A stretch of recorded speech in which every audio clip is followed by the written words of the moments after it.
ஞாயிற்றுக்கிழமை சொல்லவே வேண்டாம். மேக்ஸிமம் எல்லார் வீட்லேயுமே வந்து நான்வெஜ்ஜாக தான் இருக்கும். எங்கள் வீட்டில் எப்படியும் ஒரு வாரத்தில் ஒரு நாள் இல்லாட்ட 2 நாள் நான்வெஜ் எடுத்தே ஆகணும். இல்லைனா என்னோடய ஹஸ்பண்டுக்கும் நான் இன்லாஸ்க்கும் வந்து ரொம்ப பிடிக்கும் நான்வெஜ் அப்படின்னா. நான் மட்டும்தான் அவ்வளோ சாப்பிட மாட்டேன். அதனால இன்றைக்கி மழை வேறையா, இன்றைக்கி வந்து மட்டன் பிரியாணி வேணும்னு கேட்டு காலையிலே ஃப்ரெஷ்ஷாக மட்டனில் எடுத்துகிட்டு வந்து கொடுத்துட்டாரு. என்னோடய வேலை என்ன பார்த்துட்டிங்கன்னா, எல்லா ஏற்பாடுகளும் செஞ்சு வைக்கிறதா என்னோடய வேலை. இன்றைக்கி வந்து தால்ச்சா, மட்டன் பிரியாணி, தயிர் சட்னி இதுதான் வந்துட்டு இன்றைக்கி மெனு.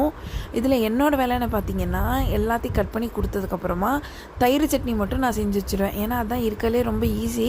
எங்கள் வீட்டில் விதவிதமாக தயிர் சட்னி செய்வோம். வெங்காயம், கேரட்டு, மாதுளம்பழம், வெள்ளரிக்காய் இந்த மாதிரி நிறைய காம்பினேஷனில் செய்வோம். இந்த வாட்டி கேரட்டும் வெங்காயம் கொத்தமல்லி இது மட்டும் போட்டு செஞ்சுட்டேன். என்னோடய ஃபுட்டு வந்துட்டு மத்தியானம் சப்பாத்தி, கொஞ்சம் தயிர் சட்னி, காலையில் வச்சு தால் இருந்தது அது போட்டு சாப்பிட்டு கடைசியில் வாயடங்கில் கொஞ்சம் பிரியாணி போட்டு சாப்பிட்டேன். வீட்டில் சண்டே இன்றைக்கி என்ன ஸ்பெஷல்னு சொல்லி மறக்காமல் கமெண்ட்டில் சொல்லுங்கள்.